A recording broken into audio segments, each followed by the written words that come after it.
You can rank number one on Google and still be completely invisible in AI answers sitting right at the top of the page. Right? Someone searches, Google writes them an answer using AI, and your competitor gets named in it. You don't, even though you outrank them. That answer box at the top is what Google calls an AI overview. So that's the answer Google writes for you using AI, and it sits above the normal results. And so people read it and never scroll down to your number one result. So today, for the marketing leaders watching this, I'm going to show you the 6 things that actually decide whether Google's AI puts your brand in that box. I'm going to bust 3 myths that are quietly wasting your time while you wait to show up. And here's the good news. AI overviews run on Google's own search system. And so this is mostly just good SEO. The stuff you should already be doing, plus a few specific moves. You're not starting from zero here. So that's 6 ways to get cited in Google AI overviews and 3 myths to drop along the way. And before we get into it, here's why this is worth hearing from me. I'm Mark McDowell, founder and CEO of Primal, and we've helped more than 300 brands, including McDonald's, Under Armour, and Decathlon grow online through SEO and AI search. Getting brands named in Google's AI overviews is a big part of what we do now. And so, number one, 76% of every page that Google AI quotes in an AI overview is already ranking in the top 10 for that search, and that number really surprised me. So the AI isn't going off to find some hidden page, right? It's mostly picking from page 1. Google even says it plainly now. To show up in AI answers, your page has to be indexed, which just means Google has saved a copy of your page so it can show it, and it has to be good enough to rank with a normal listing first. So here's why that matters. If you're not on page 1, you're basically not in the running, and ranking is the price of entry. Let's say you're sitting on page 2 thinking the AI will find you anyway, it won't. We've had a cybersecurity client in that exact spot, and we did the core SEO work, got them ranking, and their clicks from search went up over 1,500%. That's the foundation that makes you illegible in the first place. So here's the catch. Ranking number 1 doesn't guarantee you're in AI overviews, and here's why. Even number 1 pages only make it into the AI answer about half the time, so ranking gets you considered, it just doesn't get you picked. The next 5 are how you get picked. And so, number 2, how does Google's AI decide which sentence of yours to actually quote? It doesn't read your whole article, right? It pulls out the specific bit that directly answers the question. So if your answer is buried in 3 paragraphs down, after your intro and all your backstory, the AI has to dig for it. So make it easy. Put the direct answer at the top of the section, then explain underneath. And to be clear, Google has said you don't need to write in some special robotic way for AI. There's no trick to it. You just need to actually answer the question clearly near the top. So write for a human who's in a hurry, because a clear answer beats a clever one every single time. So if you're asking, how do I get the AI to quote me? That's it. Say the answer first.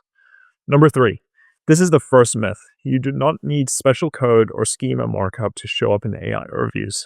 And I'm not guessing here, right? Google said it out loud.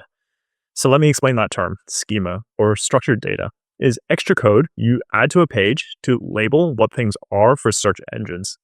For years, people have treated it like a magic ingredient where you add FAQ code and you get a special result. But Google has now said plainly that structured data isn't required for AI search, and there's no special markup that gets you in. So if someone's telling you the fixes to bolt on a load of schema, that's just not what does it. What actually helps is boring and human.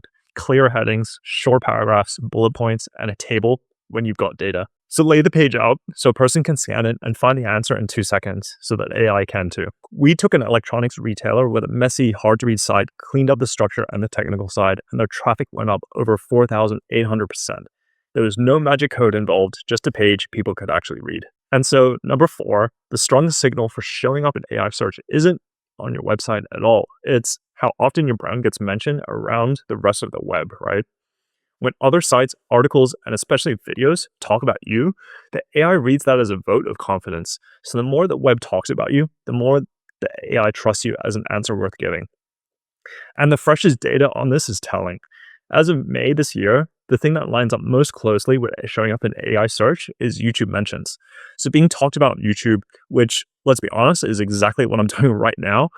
So how do you earn it? You get mentioned and reviewed on real credible sites, and you get talked about on the platforms that AI pulls from, like YouTube and Reddit. One thing that you need to pay attention to, though, Google has said fake manufactured mentions don't help.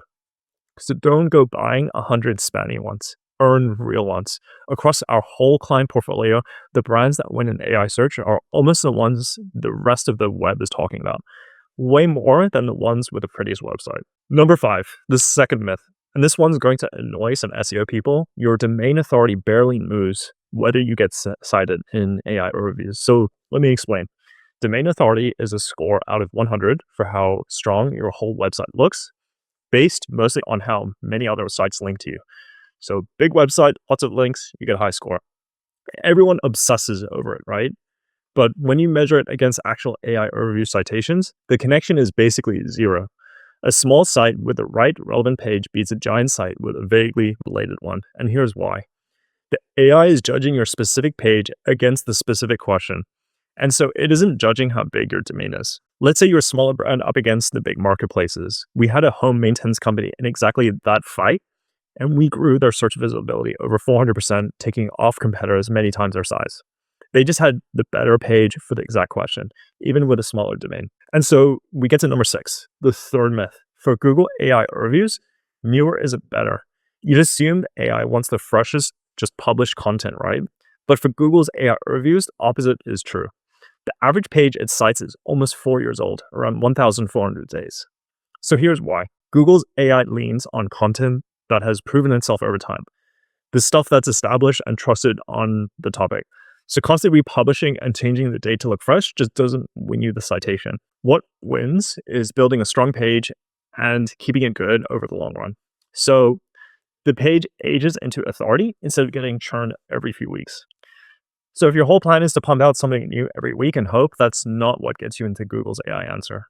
So that's 6 and the 3 myths. Let me bring it together for you. So to show up in Google AI reviews, number 1, get ranking in the top 10. That's your entry ticket. Number 2, lead with the answer. Say it first. Number 3, lay your page out for human and forget the schema tricks. Number 4, get your brand mentioned around the web, especially on YouTube. Number 5, stop hiding behind your domain authority score. And number 6, build content that lasts instead of chasing fresh. None of that is a secret hack. It's good SEO plus knowing what the AI actually rewards. So if you want to know exactly where you're invisible right now, our AI audit team will run you through it and show you at least 7 revenue opportunities you're missing. It's free. Links in the description. Hope that helps. Thanks for watching.